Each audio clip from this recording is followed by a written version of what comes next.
Testing. Hey YouTube.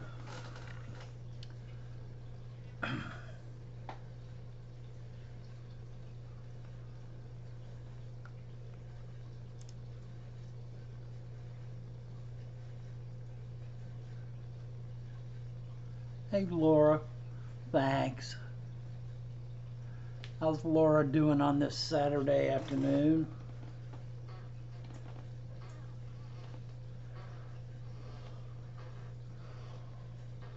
Oh me. Once again, I am bereft of axes to grind. I'm perfectly willing to entertain all possibilities. Hey Daryl, welcome to the stream. How's Daryl doing on this fine Saturday?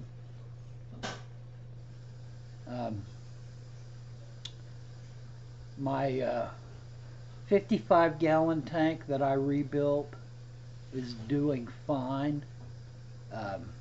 I didn't record the actual replacing of the caulking because at the time I thought I was going to have my fish by now, and so I was in a rush to get that 55 up and running, get it all set up, and to get the water, the biological part of the tank up and running so that when I got the fish I could drop them in. And so I didn't film all that stuff. I just did it as quickly as I possibly could, and it is on the stand. I did have a minor problem getting it on the stand because in all my measuring, you know, they say measure twice, cut once.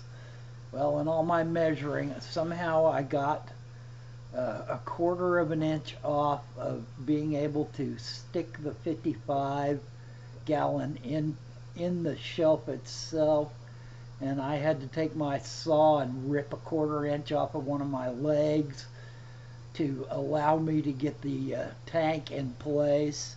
So for all my effort when I was building that thing, my measuring, I thought that I had given myself just exactly the amount of room that I needed to get that tank in the shell, you know, because the legs are on the front, lay flat on the front of the shelving, and so they close in the amount of length of the shelf by, I guess almost 7 inches. And I had assumed that I had made the shelf deep enough in the sense of I could stick one end of the tank in and then have enough room to turn it and pull it in the rest of the way, but unfortunately it still hung out right around a quarter of an inch, and I had to butcher the leg of my shelf. If you pay attention when I start videoing the shelf itself with the tank with the fish in it, you'll notice that little rip I had to make on the edge of my shelf. I have not resealed that new cut, but I will at some point. The fish, due to some kind of logistics problem that Dean and Corey had, I'm not sure whether it was Corey being out of town or Dean having to do something. Due to the logistics problem that they ran into, either that or it may well have been a logistics problem with Go Wild Peru, because I know that Michael had another group in, and he may have been so busy with those guys that he couldn't really do all the necessary stuff to get the fish into delivery. So the scheduled date for the fish to be shipped now is the 15th, and Dean has said back channel that he believes that my fish will be shipped out very shortly thereafter. I'm not sure exactly what's going to occur, whether he's just going to take my box and ship it with UPS overnight, or whether they will literally open the box and remove dead fish if there are any, and change the water in the bags and reshipping them. Yes, Laura, I'm looking forward to it too. Now, if you've noticed in some of my videos, um, me filming them, they flash really strongly at the right angle, but in some of the videos they just look pretty drab and silver. And Corey was, I've talked to Corey about it several times, and he feels like that they're going to be too drab to really make a splash in the hobby. But when you see those fish in the sun, in their natural habitat, they flash so much sky blue that they're really stunning. So it's going to be interesting to see how they do when they when I get them fattened up, you know, where they're getting good regular food, and try to fatten them up for breeding. And I think I'm going to stick a box of marbles in the tank and hope that the fish use the marbles to spawn over. They'll do that a lot. A lot of tetra breeders just cover the bottom of the tank with marbles. And I'm hoping that I can get them to scatter eggs over the marbles, because what marbles do is allow the eggs to sink to the bottom, and then that way when the fry hatch, they don't have to worry about being predated upon immediately, because they have the area between the marbles that they're free to swim around in. And hopefully that will give me a chance. If not, if I don't get any kind of spawning, or if the eggs are continuously eaten, the plecos will eat the eggs, other tetras will eat the eggs as fast as they can. And there's going to be a lot of tetras in this tank, you know. Knock on wood that they survive shipping and that they're okay with the water conditions that I present them, which I've tried to get as close to the water conditions that we measured in the wild as possible. But I also know that the fish were doing just fine in the water conditions in the tanks at the camp, Go Wild Peru base camp. And at the base camp they were using well water, and the well water measured 40 TDS. And so far what I have been able to measure in the tanks that I've got up is 49 TDS. And I think part of that is I used RO water, but I think part of it is that I've used old media from tanks that ran much harder, you know, 200 or 300 TDS, and the media was already cultured, so I added it to my sump, and I used it on the 30-gallon for a little while when I first got it set up, and then when I got the 55 put into place, I hooked it up, and it is now running on the 55, and it has increased the TDS in the tank into the mid 40s, which is going to be a little high compared to what we measured in the wild, which was between 9 and 27 TDS in most all of the locations. And so it's going to be a little high, but if Corey and Dean do change the water in the bags, then the water will be in the mid 30s. The TDS will be in the mid 30s, because they're in Washington State. That's about what they get out of the tap, so 30, 35, something like that. And then the fish will ship in, and I will probably, depending on how long they've been in the water that's in the bags, whether Dean and Corey change the water or whether they just ship them on, you know, didn't even open the box, just took it straight to UPS overnight and shipped it to me overnight, then I will probably just just run them through a net and drop them in the tank and not really give them an acclimation time. My pH, the pH. Hey Patricia, welcome to the stream. The pH that we measured in the lakes and streams where we caught these fish was between 6.2 and 7.0. Hey Biggies, welcome to the stream, man. The 7.0 reading that we got was the one that Corey did, and I know the area where Corey did that, and I'm not trying to be coy in changing the names and giving funny little names to the creeks and streams. We're doing that because there are unscrupulous people in that area that if they know a location where there are fish that they think they can sell in the stream and in the hobby, they will rotenone the whole area.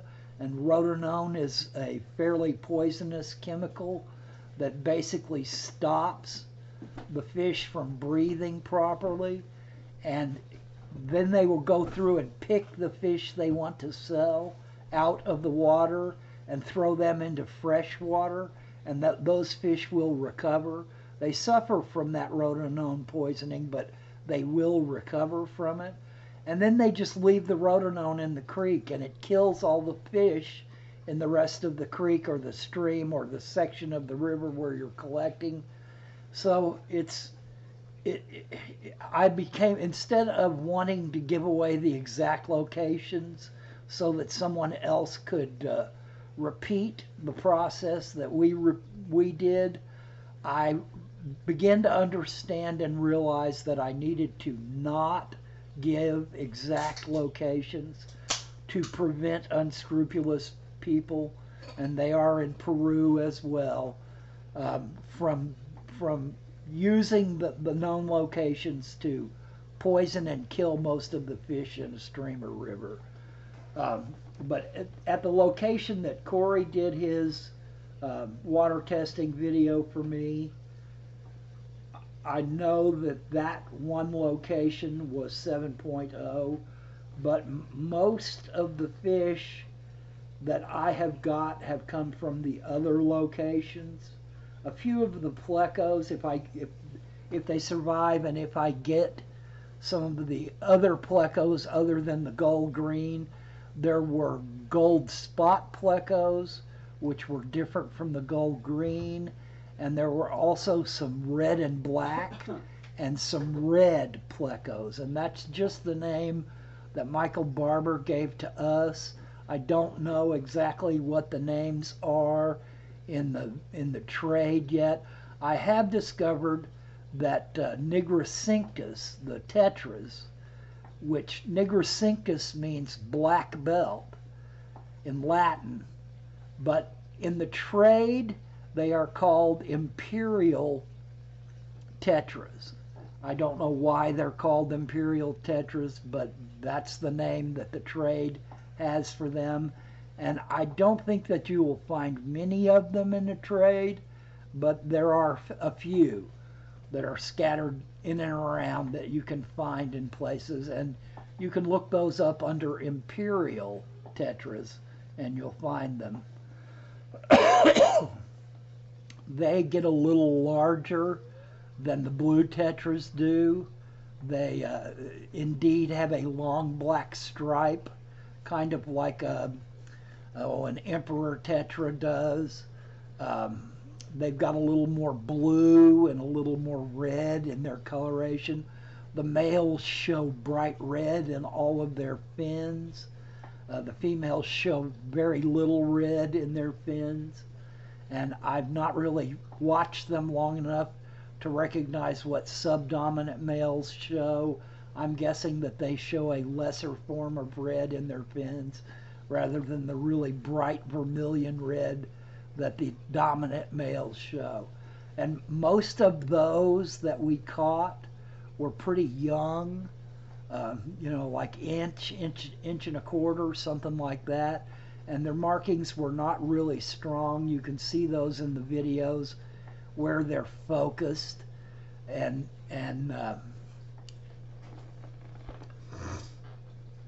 so I'm thinking that my tanks, I got a reading of 6.5 on my pH in both of my tanks once I got them set up. I have added some wood. I've added a lot of rocks, or as many rocks as I could get a hold of, left over from other tanks and stuff like that. Once again, I've got a 30-gallon long that's on the top shelf of the rack that I built, and it takes up almost that whole top shelf. I was hoping to put my 20-gallon high shrimp tank up there, and also I have another little 10-gallon tank that I got from Jim Sashimi Whiskey before he moved out to Washington State, when I went over and raided his fish room and got several tanks and a bunch of fish. But I was trying to help him with gas money for driving to Washington State and give the fish a good home. Sergeant Tanks got quite a few of those fish himself. So the 30-gallon long will be for the Andina cara species, which I hope survives and makes it to me. We had caught 6 of them originally, but as you can tell from those tanks in the videos, the holding tanks they were being kept in, there was no lids on the tanks, and 2 of them jumped while we were there. So I lost 2 of those Andina cara species, and I have no actual idea that they are really acaras.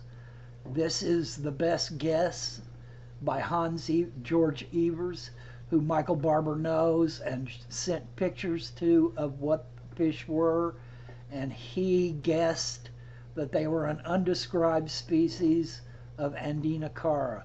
Hey Joseph, welcome to the stream, man. I'm waiting with bated breath for your next videos, bud. If any of you do not realize it, and I think most of the people here probably do, JH Aquatics is Fish Fam News, Joseph Harden, and Joseph was one of our team members in Peru and did quite a bit of collecting and filming himself. And I think he's going to get some of the blue tetras himself. Joseph, do you remember the words that Michael Barber used to call out to Felix what those blue tetras were? I've listened to my videos a couple of times, and I got him saying it twice, and it sounded like to me he said trigax. Get some more of these trigax, and I believe that he was talking about the blue. Yeah, I don't know whether it was Latin. It has to be Latin name if it sounded something like that.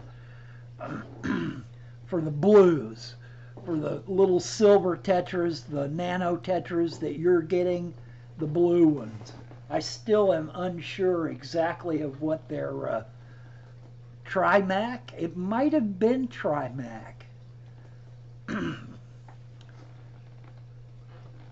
But I don't recognize that name, Joel, as a name of any tetra that I know of.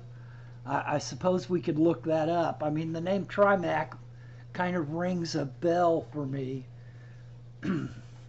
But most of the fish that we collected, their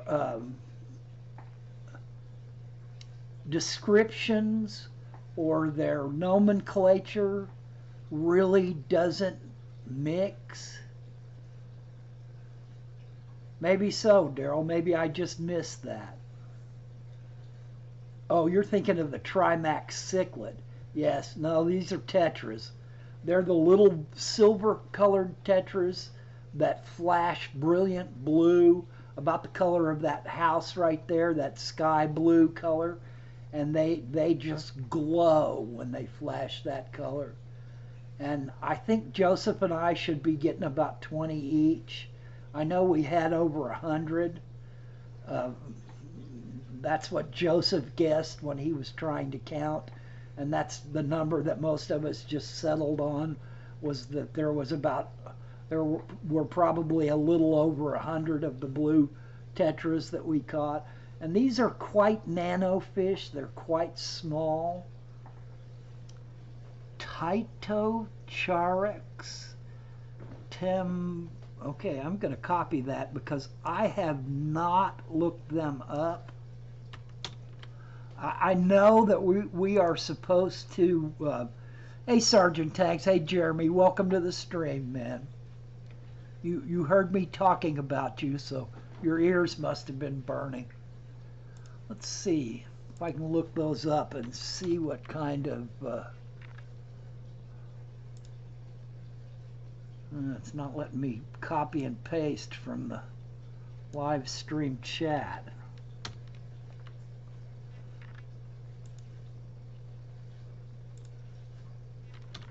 There we go. Ah, yes. And they do look pretty darn blue. And most of the places that these pictures seem to be coming from are Aquarium Glasser, which is and I'll put the link in the, and this is the link for the images.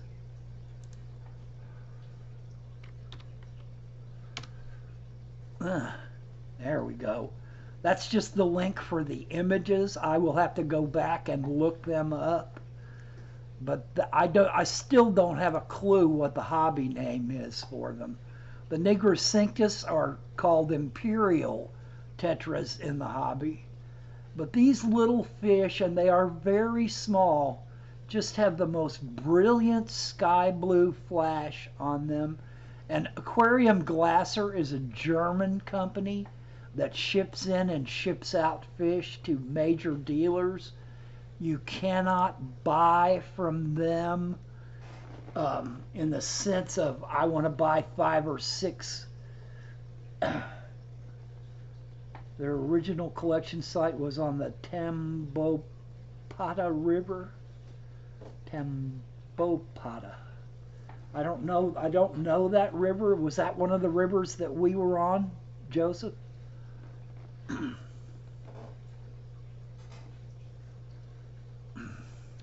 Anyway, I have been endeavoring to try to search down these fish.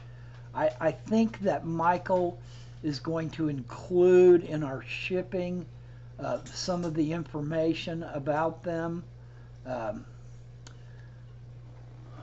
Tytocharex. Tytocharex. Okay, well that's the okay. He says they just get their name.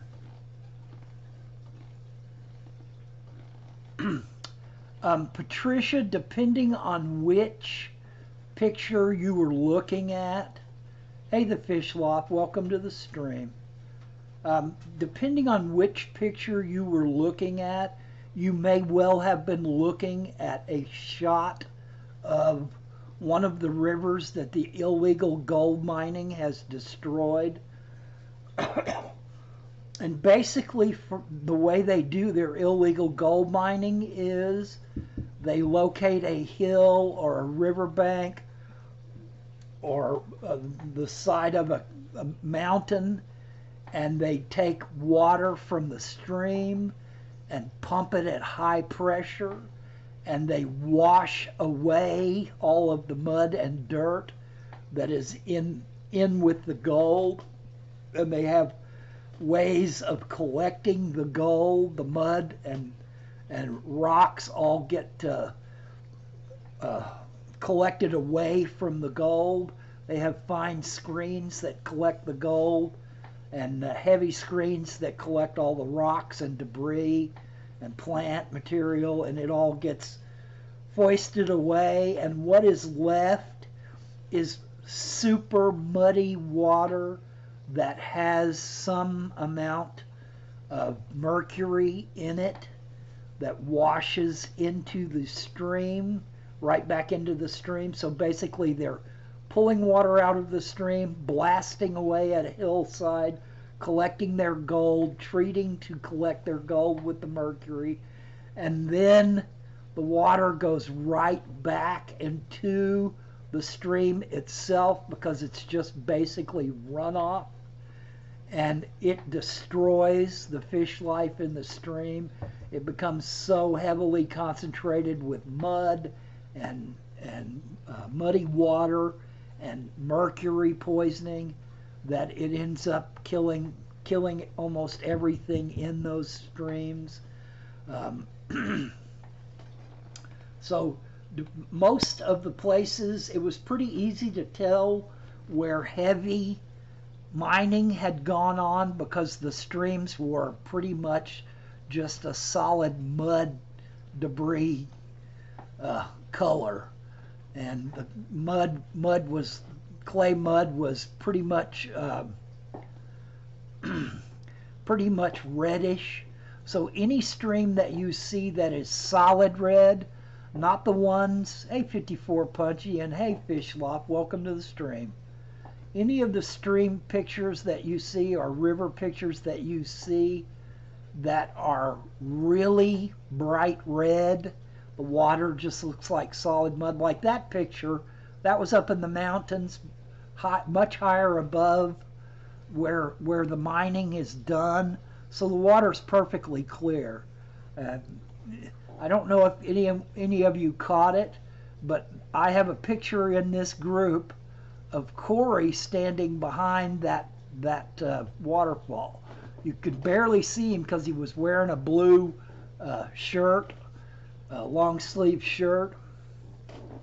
So yeah, it's pretty much a situation where it's easy to tell where they've destroyed the streams, much less look at all the destruction of the ground around it. It's also the river or the stream itself is solidly red, clay mud in it. It's all put into debris, into the water, and then it also has all that mercury poisoning with it. And Joseph is correct in his description of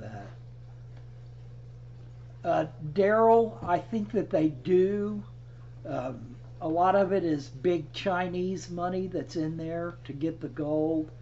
And believe me, they wouldn't be doing it. Michael gave us some outrageous amount of value of gold that they were pulling out a month when they first started. It was something stupid, like $500 million worth of gold a month they were pulling out. That stream, that picture right there, has been destroyed. This picture is a xenospot for some species, and they are no longer there because of the mining. And you can see the water is just basically red. Which means what? That the debris in the water is so heavy that no light can penetrate it. It just wipes out the. But anyway, my point was that I think that the pH of the two tanks that I have set up are usable in the sense of they're close enough to what the fish are used to on the slightly acidic side. I think my readings were 6.5 pH in both tanks, and my TDS was in the mid to upper 40s, so 45, 49, and the mineral content was slightly higher, but I pretty much have an idea that that's come from the materials that I have used as my biomedium in the sump. And I ran the 30 on the sump for several days. Hey, Ray's Fish Room, welcome to the stream.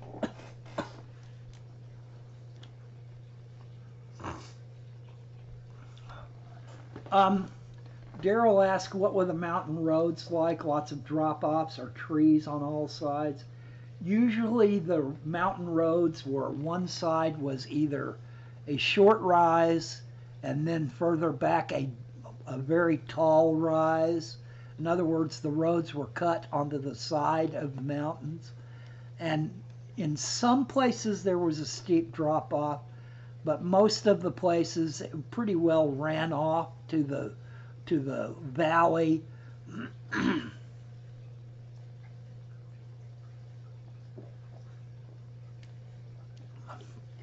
Hey, Ray's Fish Room, welcome to the stream. A lot of a very great many of the pictures that you will see in this flow here come from us riding in the van and taking shots through the windows. And Joseph's right. The higher we got up into the sky forest, the less trees there were. Although there were trees up to the point where you guys left me sitting on the side of the road.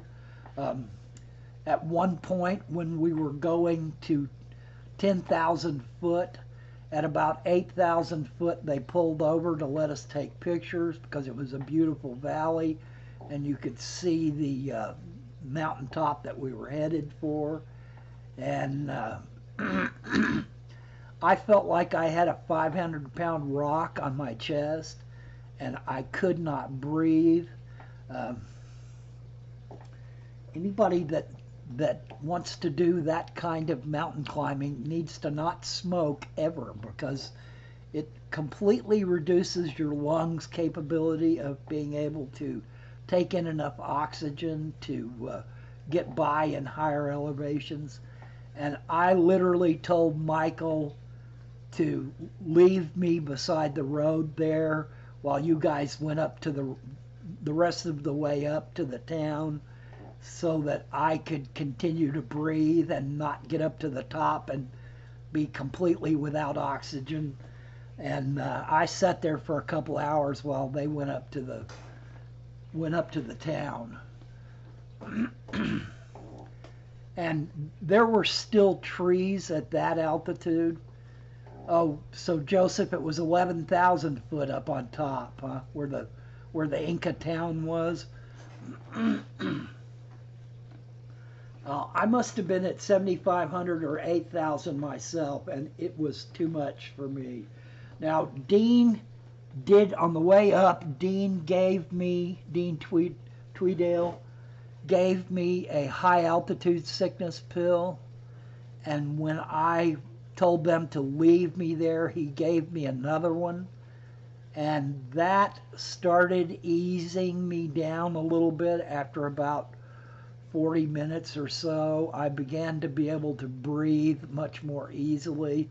I was sorry that they hadn't left my camera with me so that I could take pictures from where I was, but at that point I was kind of beyond taking pictures or enjoying the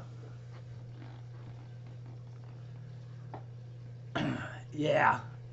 Anytime you get to those kinds of altitudes, 54 Punchy, you very well could have trouble breathing. And the Inca people just basically had the ability to deal with that. Their lungs were capable of ingesting enough oxygen even at that altitude. And the altitudes go much higher there, into the 15s and 16,000 foot altitude. And of course, a lot of them chewed coca leaves too to make it easier to breathe.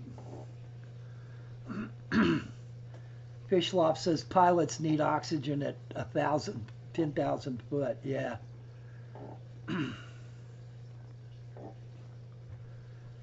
Yeah, Punchy. It's for the people that couldn't breathe. Believe me, it's not fun. I was.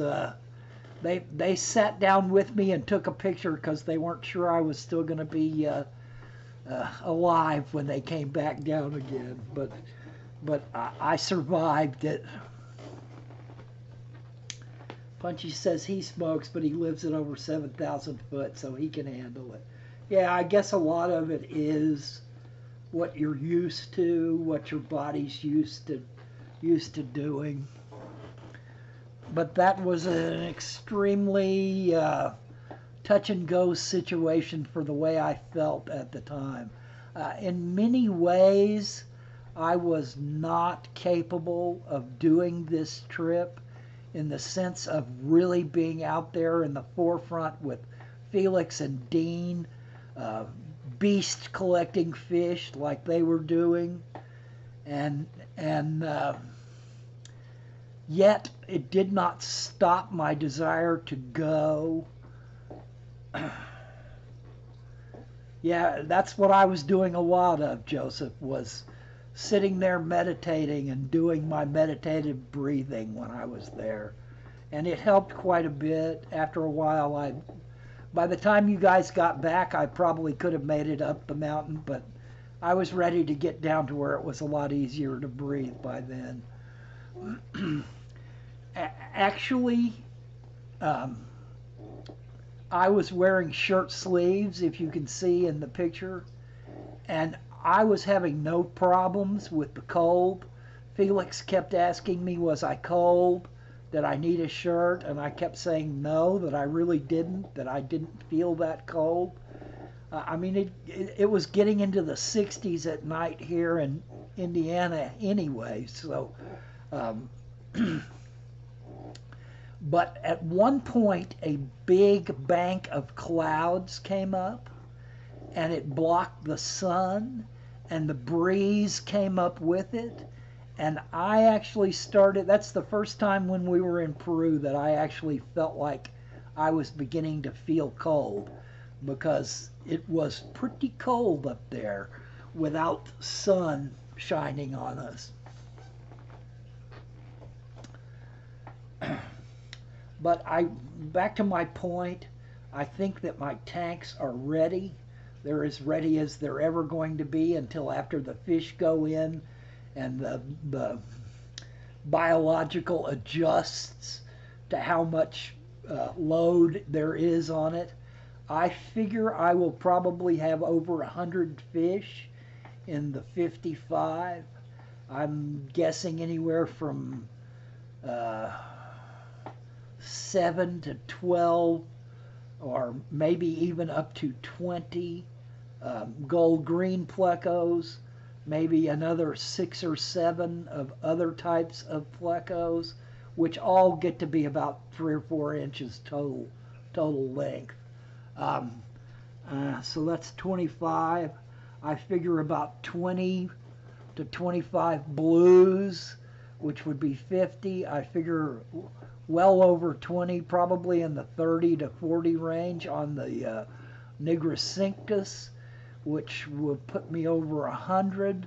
And there were probably 20 to 30 mixed tetras also in that group. So I'm figuring I'll have 120 or 130 fish in that 55-gallon tank, which is heavily overstocked, except for the fact that they are mostly very small or tiny tetras. And I talked to Michael about it, and he said he had a 55 that had over 200 of them in it, and that as long as he stayed up on his water changes, it was not a problem at all. And I plan to stay up as much as possible on my water changes. And I'm probably 4 or 5 days away from getting these fish, and I just can't wait. Hey, Select Pet, welcome to the stream. We're pretty much listening to me ramble on about Peru. Nobody seems to be asking a lot of questions today, so if I see that there's not a lot of questions to answer, I will ramble on as I am wont to do. Um, 54 Punchy says he's playing with his daughter's snake while watching. Okay, man, what kind of snake does your daughter have? Just gonna play with your own snake. I promise I won't tell her. Hey, 54 Punchy's daughter, he's playing with your snake. Laura says we like listening to the Peru adventures. Joseph says he has a new RODI system that will be here in a day. Awesome, man. Joseph, what is your water out of the tap down there? What's the TDS of your tap water in the Virgin Islands?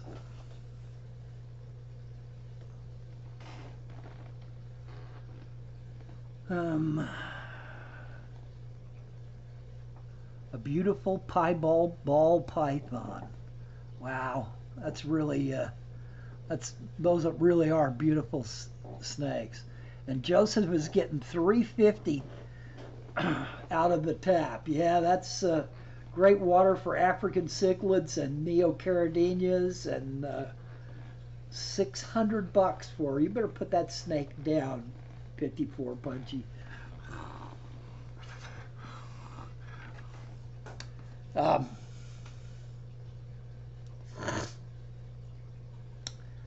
Joseph, I will recommend to you that when you run your RODI unit, that you turn the water on cold, because running it hot, a lot of people will tell you that warmer water goes through faster than hot does. I mean, warmer water goes through the membrane faster than cold does, but you have to filter out an awful lot more calcium scale from your hot water tank than you will from just your normal cold tap water.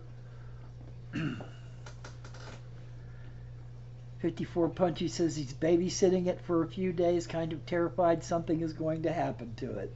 I would just die. Yeah, well, quit playing with it, 54, and leave it alone in its terrarium. But yeah, Joseph, definitely try running your RODI at in the cold water range to begin with, to see. I don't know whether you've got a pump, a pressure pump to increase the pressure of your natural water pressure out of the tap. Joseph says he's building a 7-stage RODI system. You're going to put a lot of filters in front of it, to a lot of carbon filters in front to get as much out of it as you can before it makes it to the membrane. That's a good idea, but when it comes time to replace all those cartridges, you may wish you had decided to do it some other way. Joseph says there will be a booster pump and a pressure tank.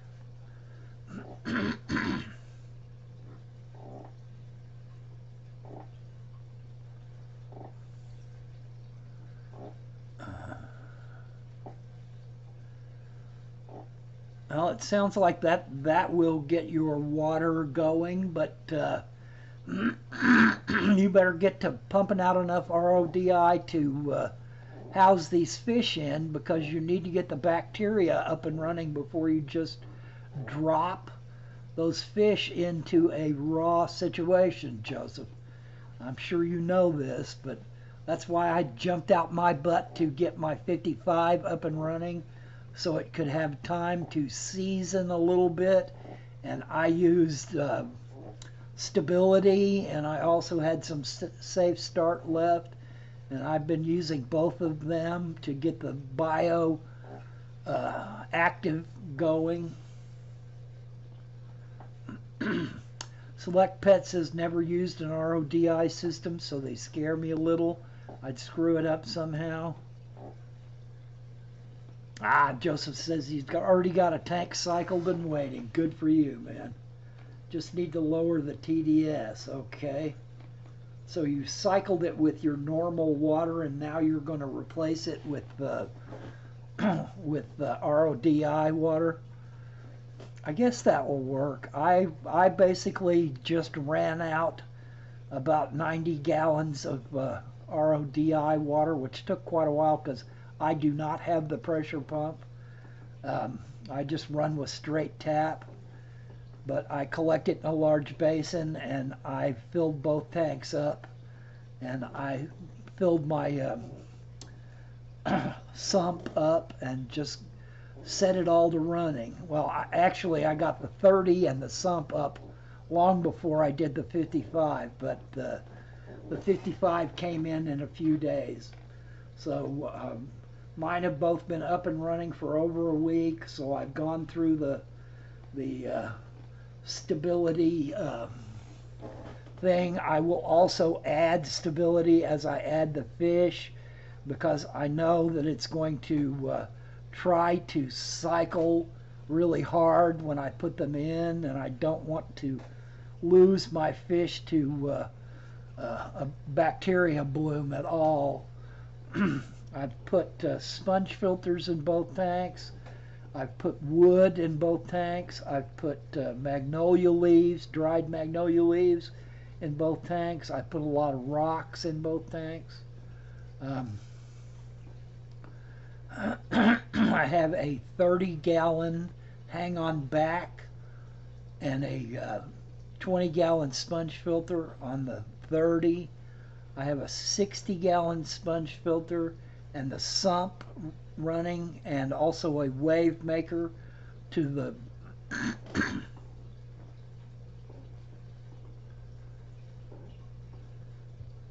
Select Pet asks, think a 55-gallon tank would fit in the trunk of a camera? Sorry, looking at stuff for sale too. You set the tank up before you left for Peru. Even better, Joseph. I still had to finish my rack when I got home. I was using some of the material that I ended up using for the shelving to have the tank the 55 that I was cleaning and scraping the caulking out of. So I had to wait until I got it up and caulked, recaulked, resealed, and then put it back on the stand. I was afraid to pick it up while it was still bereft of any internal caulking and only had the seals on the edges. So I waited until I had it completely resealed, and I waited 3.5, almost 4 days after that. Then I picked it up and put it back on its old stand, and I didn't like how it was sitting on the old stand. The old stand was starting to break down, so I only filled it about 3/4 or halfway up. I didn't want to put too much pressure, I thought, on the bottom, so I filled it about halfway to do a water seal test. It did fine on that, and I marched it in and set it up on the tank. I finished cutting all my shelving and marched it in and set it on the rack, which already had the 30-gallon on it. So it sounds like your tank has seasoned plenty well. Mine's not quite done so well as far as timing. For some reason, I thought that there was going to be a much longer delay between when the fish were shipped and when I received them. Somehow I felt like Corey and Dean were going to run them through their normal medication routine that Corey uses. But evidently that's not the case. And now I'm just hoping that they will change the water in them. All right, guys, we're rounding the bend towards an hour. If you guys have any last minute raise fish room and asked, did you guys have any kind of security with you? And was there any medical facility if needed? Um, as to the medical facility, I'm not sure where a local hospital or doctor would have been, but I am assuming that Puerto Maldonado had plenty of both if we had needed them, if something serious had happened. Puerto Maldonado is a really large city. It's not super modern, but it's as modern as most cities in Peru are. So, yes. And did we have any kind of security with us? Um, Other than me being willing to rip the head off and shout down the throat of anyone that tried to rip us off, I'm not sure. I'm going to guess that Felix would have joined me and been shoving me out of the way to shout down their throat after their heads were ripped off. I'm not in great shape anymore. I've broken down quite a bit, but don't let that fool you. If put in a position of someone trying to do harm to me or mine, or steal something of mine or my family's, I have no problem going ballistic. So I might not be able to keep it up for an hour, but I'd be able to keep it up plenty long enough to do the damage needed to solve any kind of security situation. Now, of course, if somebody had come at us with guns, I'm not sure what would have happened there. But no, we did not have security other than the will of ourselves. Patricia says, got to go. Bye, everyone. Got an overpopulated trumpet snail thing going on. Well, good luck with those trumpet snails. They can become pretty overpopulated pretty fast.